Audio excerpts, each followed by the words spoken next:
everyone and a very happy new year to all the viewers। आज हम एक नए साल के साथ एक नए सब्जेक्ट की शुरुआत करने जा रहे हैं विच इज़ स्टैटिस्टिक्स। क्योंकि ये थोड़ा मैथमेटिकल पार्ट आता है इसलिए हम बच्चों को बहुत ज़्यादा प्रॉब्लम होती है, इसलिए इकोनॉमिक्स के साइड बाय साइड हम ये सब्जेक्ट भी पढ़ते जाएंगे।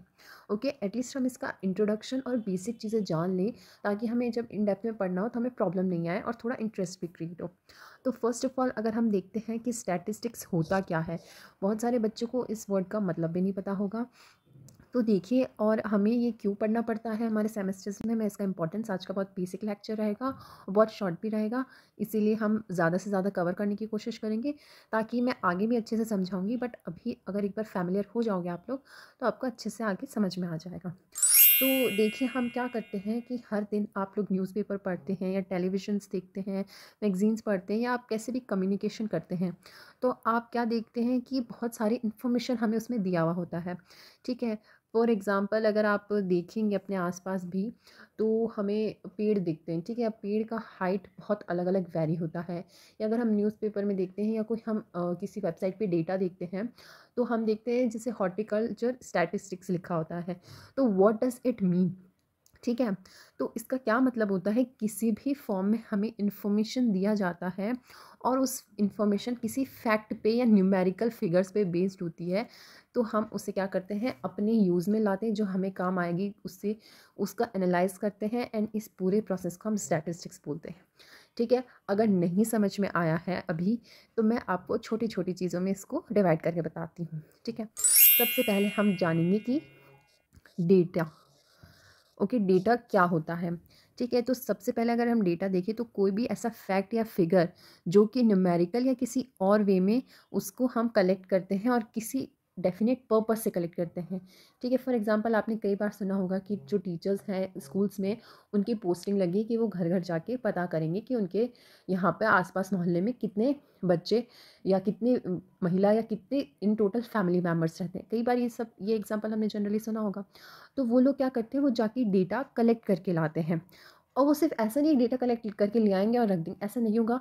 उन पे फिर आगे रिसर्च होती है, वो किसी और का काम होता है। टीचर्स का काम सिर्फ डेटा कलेक्ट कर जाके पूछना होता है आपके घर में कितने मेंबर्स हैं, कितनी गर्ल्स हैं, कितने औरतें हैं, कितने आदमी, कितने बच्चे, वो सब उनका सिर्फ काम होता है कलेक्ट करना, फिर वो उसका एनालाइज करते हैं।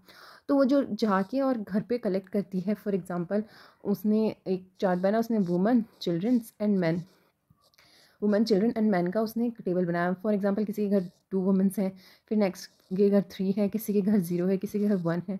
चिल्ड्रंस किसी के घर 2 है, 0 है, 1 है, 1 है। फिर मेंस है तो 8 मेंस हैं या 3 मेंस हैं या 2 मेंस हैं या 1 मैन है। ठीक है, तो इस टाइप से हम उसका क्या करेंगे, टेबल फॉर्म में उसको हम कन्वर्ट करेंगे एंड देन जब हम उसे काउंट करेंगे और हम उसको जब काउंट करते हैं तो हम क्या देखते हैं कि हम उससे कुछ रिज़ल्ट निकालेंगे। ठीक है, अब कितने उनमें से पढ़े लिखे हैं, कितने उनमें से, वो सब बहुत एक लंबा प्रोसेस हो जाता है। तो हमें उस डेटा, ये जो हमने कलेक्ट करके लेके आए हैं, हम इसे डेटा कहेंगे। ठीक है, तो अगर आप इसका डेफिनेशन चाहें, अगर आपके एग्जाम में पूछते हैं तो आप लिख सकते हैं facts of figures which are numerical और otherwise collected with a definite purpose are called data. Okay, data generally plural form होता है, एक सिंगुलर होता है, एक प्लूरल होता है। तो बहुत सारी चीज़ें को सिर्फ ये एक नंबर मैंने लिखा है, इसको मैं डेटा नहीं कहूँगी, ये पूरी टेबुलर फॉर्म है, इसको हम डेटा, तो ये जनरली प्लूरल फॉर्म में होता है और लैटिन में इसको डेटम बोलते हैं। ठीक है, और डेटा कोई हमारे लिए न्यू वर्ड नहीं है, हमने बहुत पहले भी इसको सुना हुआ है, जस्ट हम इसको डिफाइन कैसे करेंगे वो मैं बताती हूँ। ठीक है, अब जब हमने डेटा को डिफाइन कर दिया है तो हम स्टैटिस्टिक्स को भी इजीली डिफाइन कर सकते हैं। अब ये जो डेटा हमने निकाला है उससे कुछ हम मीनिंगफुल इन्फॉर्मेशन निकालेंगे। ठीक है, आइदर हम क्या करते हैं कि निकालते हैं कि कितनी वुमेंस इसमें हेल्दी है, कितने, क्यों सेक्स रेशो क्या है, मैन ओवर वुमेन या वुमेन ओवर मैन क्या रेशो है, हम सेक्स रेशो निकालते हैं। तो ये सब हम निकालते हैं, उससे कुछ इन्फॉर्मेशन हम गैदर करते हैं। तो extraction of meaningful information in mathematics is called as statistics. Understood? इतनी बात सभी को समझ में आ गई। इंग्लिश साथ के साथ आप लोग पढ़ते जाएंगे, डेफिनेशन सारी इंग्लिश में याद करेंगे, बिकॉज इंग्लिश आपको बेसिक इंग्लिश आनी चाहिए। कहीं पे भी थोड़ी बहुत इंग्लिश लिखी होगी तो आप एकदम घबराएंगे नहीं। ठीक है, अब हम आगे चलते हैं तो हम और बहुत वर्ड से, जैसे हम एक सुनते हैं प्राइमरी डेटा। अगर हम डेटा के अंदर आगे चलते हैं, एक हम सुनते हैं सेकेंडरी डेटा। तो इसका क्या मतलब होता है, तो प्राइमरी डेटा का मतलब होता है जब आप डायरेक्टली एक गया, आपने एक बच्चे को काम दिया, आपकी क्लास के बच्चे को, कि जाके पता करो कि सबके मतलब मोबाइल नंबर क्या है, ठीक है, हर एक स्टूडेंट्स के मोबाइल नंबर लिख के दो ताकि हम उसको ग्रुप में ऐड कर सकें। तो वो बच्चा जाके हर एक इंडिविजुअल से पूछता है कि तुम्हारा क्या नंबर है, तुम्हारा क्या नंबर है, और वो मान लो 100 स्टूडेंट्स है क्लास में, तो 100 से जाके पूछता है कि आपका क्या नंबर है, क्या नंबर है। बट सेम काम हम दूसरे बच्चे को देते हैं, और वो क्या थोड़ा आलसी होता है, वो क्या करता है, जाता है और एकेडमिक सेक्शन में जाके और वो वहाँ से सबका इन्फॉर्मेशन एक पेपर से ही ले लेता है, ठीक है। तो अब जो पहले केस में वो एक एक बच्चे के पास जाके उनका जो डेटा कलेक्ट कर रहा था, उनके नंबर कलेक्ट कर रहा था, वो डायरेक्टली जाके उनसे ले रहा था, तो हम उसे प्राइमरी डेटा कहेंगे। दूसरे केस में उसने डायरेक्टली नहीं लिया, उसने क्या किया, एकेडमिक सेक्शन को अप्रोच किया और उसने उसने वहाँ से इन्फॉर्मेशन लिया, इसलिए हम उसको सेकेंडरी डेटा बोलते हैं। बिकॉज प्राइमरी डेटा ज़्यादा ऑथेंटिक होता है सेकेंडरी से, बिकॉज हो सकता है ना अब किसी का नंबर चेंज भी हो गया, वो पुराना इन्फॉर्मेशन हो और अब अपडेट नहीं किया गया और वो अब नंबर चेंज हो गया हो, तो ज़्यादा ऑथेंटिक किसका होगा, प्राइमरी डेटा का। और सेकेंडरी डेटा का भी ऑथेंटिक होना चाहिए, रिलायबल रिसोर्स होना चाहिए उसका भी, बट हमें इसको बहुत ज़्यादा सावधानी से, हमें क्या इन्फॉर्मेशन चाहिए उस अकॉर्डिंग वो डेटा है नहीं है हमारा, हमको वो इसमें सावधानी बरतनी पड़ती है, ठीक है। तो अब आप समझ गए होंगे प्राइमरी डेटा और सेकेंडरी डेटा के अंदर डिफरेंस। थर्ड वर्ड हमारा आता है विच इज़ रेंज।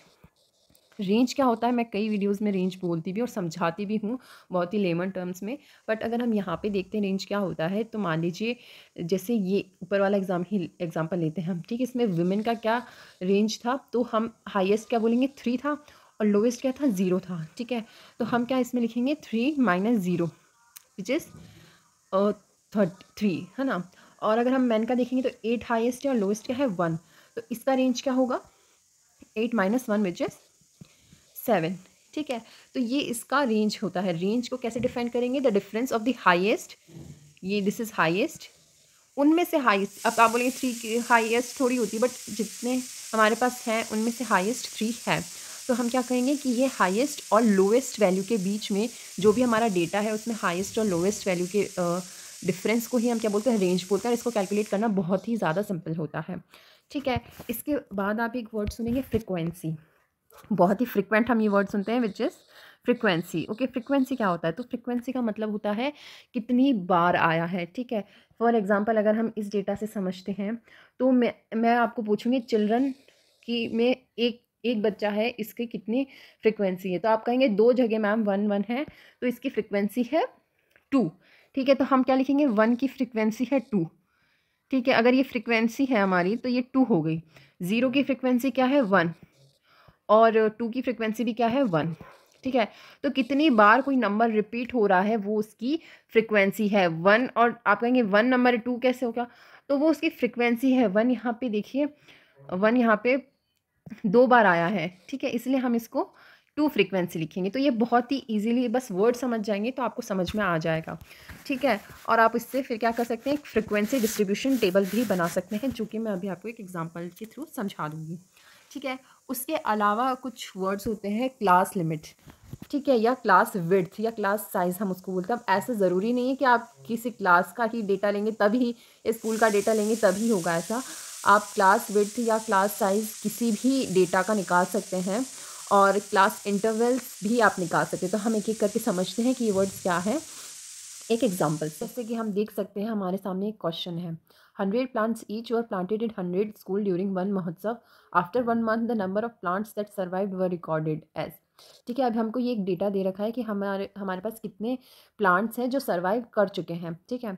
100 प्लांट्स हमने 100 स्कूल्स में लगाए, मतलब हर एक स्कूल में हमने 100 प्लांट्स लगा, और इतने ऐसे हमारे पास 100 स्कूल्स थे, ठीक है। अभी इतना ज़्यादा कलेक्शन ऑफ डेटा तो हो गया, हमने एक एक स्कूल से पूछ लिया कितना आपका हुआ, उन्होंने अपने प्लांट्स गिन के हमको बता भी दिए, बट स्टिल आप देख सकते हैं ये इतना लार्ज अमाउंट में मतलब डेटा हो गया है कि हमें इसको हैंडल करना बहुत मुश्किल हो गया, ठीक है। तो हम क्या करेंगे, अब इसे हम ईजिली फॉर्मेट कर सकते हैं ताकि हम इससे जो इन्फॉर्मेशन गैदर करना चाह रहे हैं वो हम गैदर कर लेंगे, ठीक है। तो हम क्या करेंगे, इसको first of all tabular form में बनाएंगे, ठीक है। ये टेबल्स आपको बनानी आनी चाहिए, ठीक है। तो आप इसको क्या करेंगे, टेबुलर फॉर्म में क्रिएट कर लेंगे। अब हम यहाँ क्या लिखेंगे, फर्स्ट ऑफ ऑल हमारे नंबर ऑफ़ प्लांट्स जो सर्वाइव कर चुके हैं।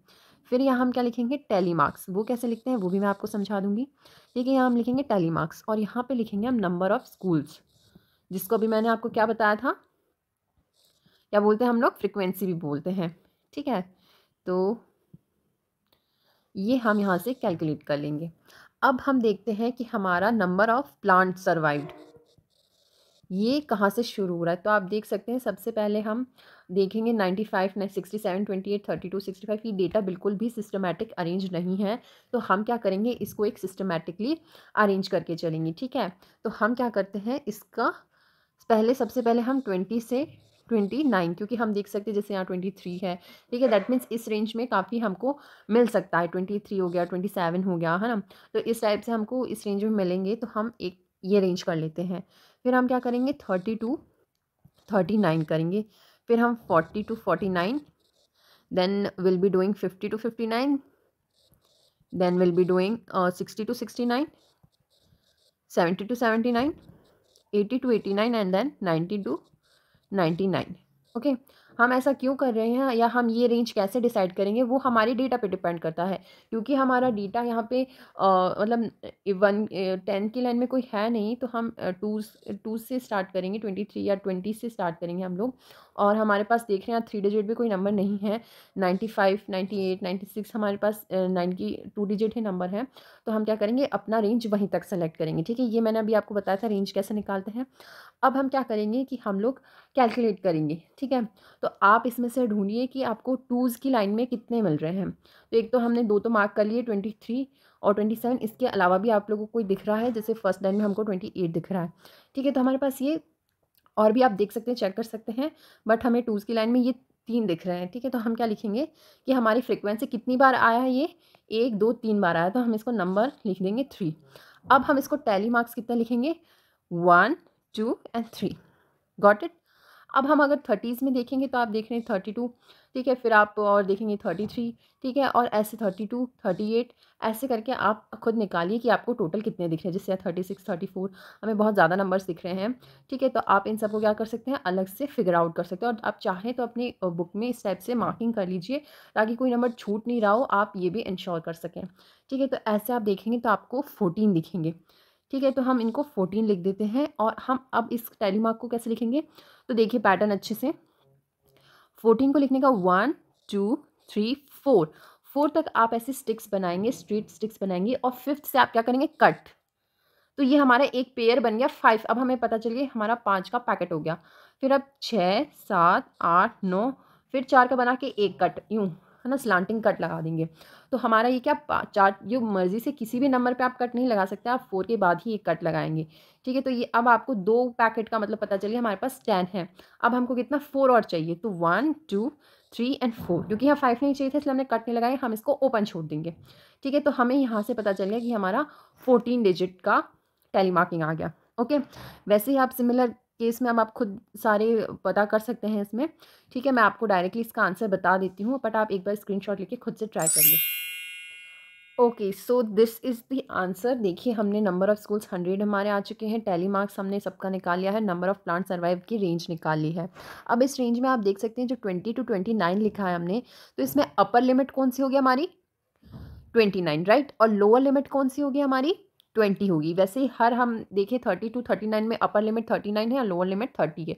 40 to 49 में 49 upper limit and 40 lower limit है, ठीक है। तो इससे हमने क्लास विड्थ निकाली, 20 माइनस 29 की, 20 to 29 के बीच में कितने नंबर्स आते हैं, तो 10 नंबर्स आते हैं। क्योंकि आपको दिख रहा, आपको लग रहा होगा 29 लिखा है तो 9 हुए ना, बट आप 20 को भूल रहे हैं, उसको भी हमें इसी में इंक्लूड करना है। तो 20, 21, 22, 23, 24, 25, 26, 27, 28 एंड 29, इन टोटल हमारे पास 10 हुए। और देखिए हमने 29 के बाद 30 लिखा है, ठीक है, ना कि हमने 20 to 30 लिखा है। तो हम इसको ओवरलैप नहीं करेंगे, 29 तक हम 29 ही लिखेंगे और 30 से हम नेक्स्ट क्लास में उसको इंक्लूड करेंगे। तो ओवरलैपिंग इसको नहीं करनी है, ये चीज़ भी ध्यान रखना।